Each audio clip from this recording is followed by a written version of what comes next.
The Halloween tradition of trick-or-treating draws near. Officials all over the country are emphasizing, when in doubt, throw it out.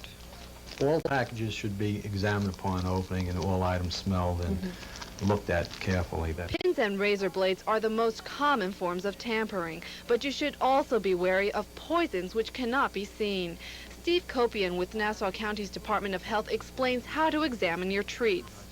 Handfuls of candy are usually the easiest ones to contaminate. They also have a chance of being contaminated by someone who may have reached in and had some type of illness that can be passed on. Wrapped candy is much... Finley Middle School was transformed into a wonderland of games and activities to promote a safe Halloween for young children. And it takes superlatives to describe the costume youngsters who attended. Young, younger, youngest, cute, cuter, cutest. Worked out really nice. A lot of the local businesses support the party by donating food and different types of merchandise for us to use. And we have a lot of volunteers helping us out. It couldn't be possible without the volunteers. The program is also a fundraiser for the Center for Parents and Children, a support, education, and social center for parents with small children. Now we see lots of toys here. Tell me what's going on with these Children.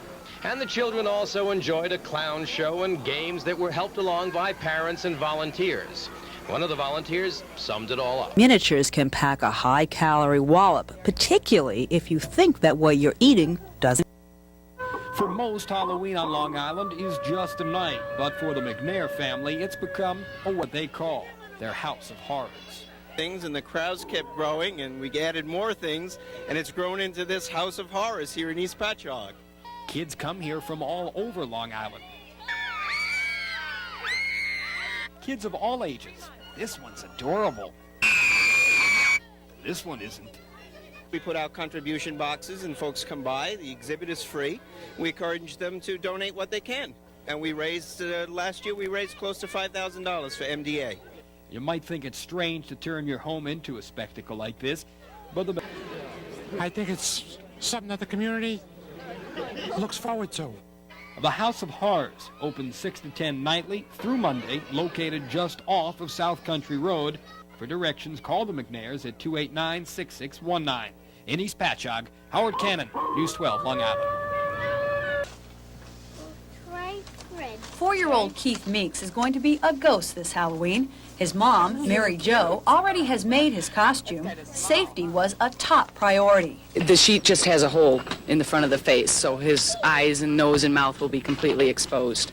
Cars don't slow down when children are out on the streets, so I angled his costume at the bottom so he can't step and trip on it. Fit is crucial when buying a Halloween costume. An outfit that's too large can trip a child and cause injury. Also, make sure the costume is flame retardant. The costume should be light colored or trimmed with reflective tape for good visibility. Also, make sure your child wears tennis shoes to trick or treat to prevent falls. Trying on the costume before Halloween is a good idea. Here, Brody. There's not a big enough air hole. You probably could cut in this mask very easily, cut a larger hole for breathing. Schultz recommends face paints for young children instead of masks. Have your child carry a flashlight when trick-or-treating to cut down on the risk of falling in dark yards or streets. And to keep your child safe, make sure he or she brings Halloween candy to children when trick-or-treating, and make sure they only go to well-lighted homes and never enter a home without an adult accompanying them. Follow these tips and Halloween can be a safe and happy time for your little ghosts and ghoulies.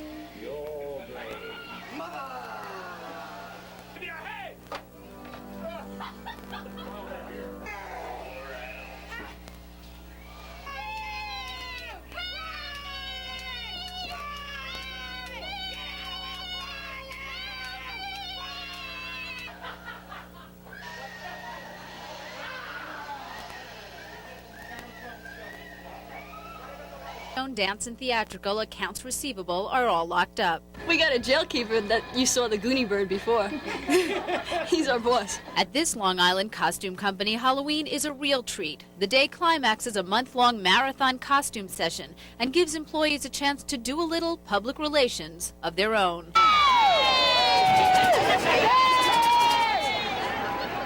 Halloween is big. Special precautions tonight, too, still being advised. The police say guard against going into strangers' homes. They say wear light colors at night and don't wear masks that block your sight.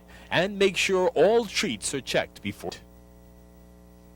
These children, all students at the Little Village School in Garden City, had far more original costumes, such as this young dragon and a dancing Pee Wee Herman, and even a California raisin. Who are you? Robin. What are you? Tiger. A tiger. So who were you dressed up as? A witch. Did you put your costume together? Yeah. No. Who did? Mom. Mom. Well, you look very pretty. You're going to go pick up some guys, right? No. All of this was made possible by a group of good-hearted high school students from Old Westbury. They took the day off from Wheatley High School to give this special Halloween party as a gift to the little ones. Because these children are all developmentally disabled, this was probably the closest they'd get to tricking or treating. For the Little Village School in Garden City, I'm Roma Torrey. I'm also keeping an eye on the little kids that are going around trick-or-treating and making sure they're not being accosted by the older kids who may have some tainted candy or raisins and apples, stuff like that. Do the kids do serious damage or just traditional Halloween prank stuff? Most of the time it's just a little mischief. There's really not too much.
Halloween, a night of fun and party for sure, and here at Malibu they're doing it right, their 10th annual Halloween party.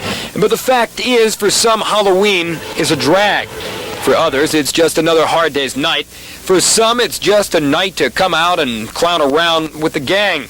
But others don't know why they're here. They say they just can't remember. 21 and over Halloween parties have loads of